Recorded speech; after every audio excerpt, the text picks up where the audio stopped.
So my magical name is Sanjay.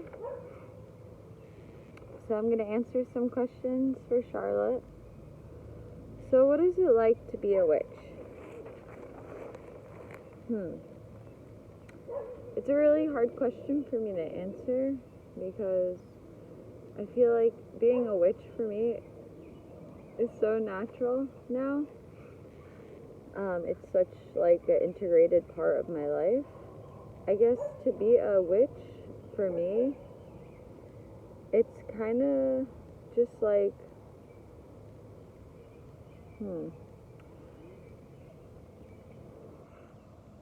what's it like to be a witch for me?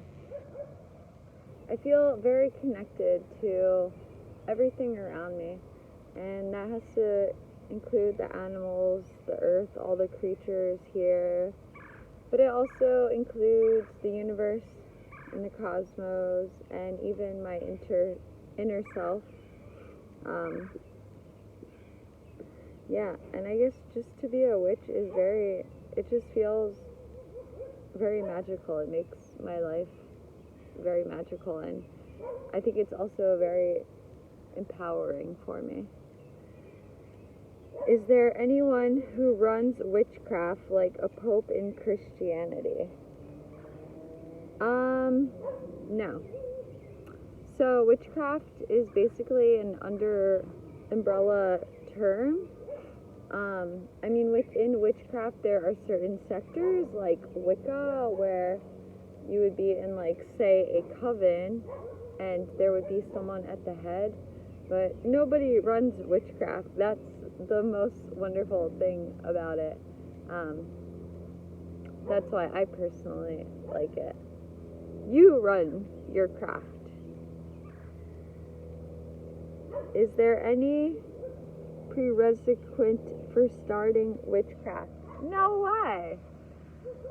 If you feel drawn to being a witch, having a craft, or being involved in witchcraft in any way, do it. I don't think there is any thing or prerequisite for starting it. If you feel called to it, then it's right for you. That's how I started my whole journey within the craft. I felt called to it, so I went and pursued it. Is there any specific god, people in witchcraft to worship? So, gods.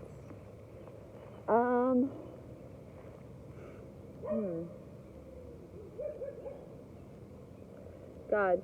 So I guess when you get more into witchcraft, there is no particular god. You don't have to worship anything in witchcraft. It could be as simple as, I work with sticks, I work with dirt, I work with air, I work with sun, I work with moon.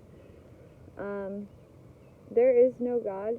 You can work with gods. I particularly have worked with goddesses, and to me, I feel like it's also so individualized.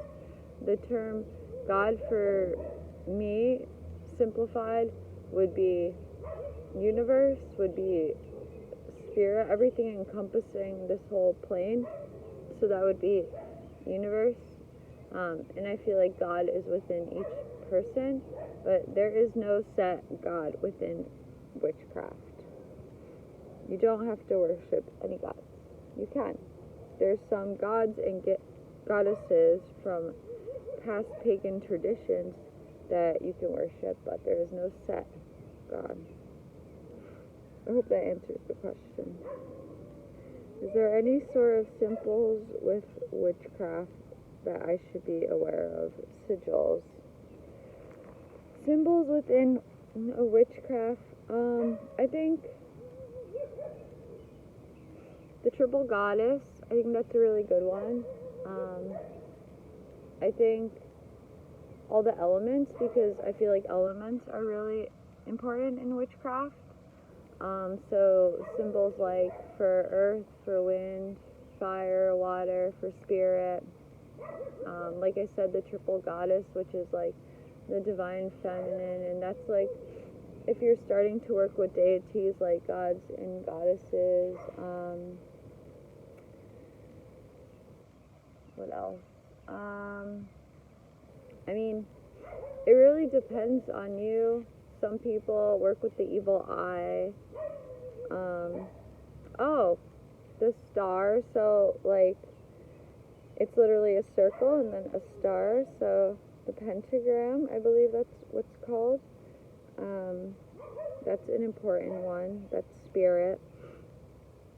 And then when it comes to sigils that you should be aware of, sigils are something that you create when you start working with magic.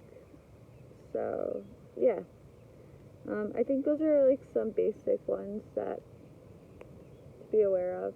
Oh, and I think like if you're working with like say like the planets like I do, like things like the sun and like the moon and Mercury and Venus and all the other planets, and like the symbol for masculinity and femininity, because I believe that there is masculine and feminine energy in all forces and in all things. So, yeah. What are some ways I can start practicing witchcraft? It is so simple to start practicing witchcraft. I think it's intimidating at first. I think using the elements, so like you could really simplify that and be like, okay, like to work with earth, I'm gonna go outside and I'm going to tend my garden, or I am going to meditate on the ground. I am going to stomp my feet on the ground. To work with like fire, you could light candles and like set an intention. To really simplify it, you could even set an intention like when you're stirring like your coffee or tea. Like today, I felt magical and this happened and that happened. Yeah, it's very simple. It could even be as simple as like if you want to work with water, it could be a bath, set an intention, throw some salts in, light some candles. You could throw in some like simple herbs, work with crystals, just even holding a crystal, even taking a walk in nature. It's a good way to start, and especially I would think like working with the moon, which is a big one for me. So one of my favorite things to do, and this is so simple and anyone could do it, is full moon, take water, put it outside, that's moon water, let the moon charge it. And you can do this with crystals, with rocks, with jewelry. Just put it out into the full moon. You charge anything. And like today, one simple thing I did was I wanted to charge sea salt for protection and intention setting. So I started working with the sun recently. So I put that out in the sun, and the sun is charging that. Simple as that. It could even be as sometimes in the morning, what I'll do is I will wash my face and be like, I feel so good. My skin feels so clear, so beautiful, my heart and soul. And I think gratitude too. Okay. Yeah, those are some simple ways. Who can practice it? Also, can there be men who are witches? Anyone could practice it, no matter your gender, your race, your ethnicity, your age, and men can practice it. Anyone can practice it. There are no rules. It is your craft. Do witches have holidays? If so, what do they revolve around? Yes, that is the wheel of the year. So the holidays that a lot of witches, I guess, have, or people that are in witchcraft practice, have to do with the cycles of the earth. So the next one, for example, is Beltane. And Beltane is the celebration of fire, of fertility. It's like, it's somewhat like the start of spring. Then, like, the most common one is Samhain, which is around Halloween, and that's like when you connect to your ancestors and you work with ancestors. It's when the veil thins and you're able to communicate better with the other side. So yeah, there's lots of holidays. It's so much fun. What are some stereotypes facing people who are witches? Stereotypes. I encounter this a lot. I think people don't really take it that seriously. I think it's gotten a lot better. Some people think that witches are like evil or like devil worshippers, or they ride on broomsticks and like do all this like weird like fucking shit. I mean, you can. I've not seen anyone ride on a broomstick. Stereotypes. Yeah, I just encounter a lot that it's like not really serious. It's not really valid, like under the umbrella of like for me, spirituality. And it's kind of like something you grow out of.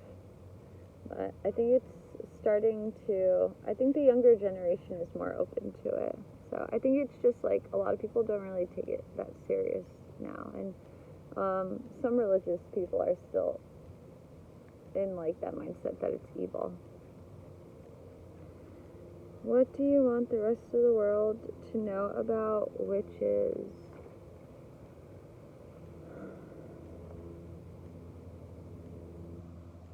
What do I want the rest of the world to know about witches? Is that, I don't know, like, it's really like not what you think it is. And I don't know, for me being a witch personally, I would just say what I want the world to know is that life is magical and that you have the ability to take all the resources that the universe has given to you and the earth, and you could just live a beautiful, magical life because it's all like out here.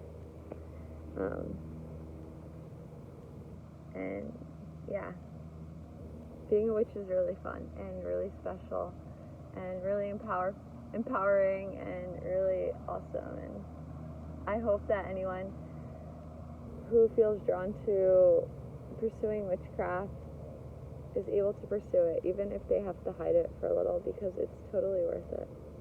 Thank you.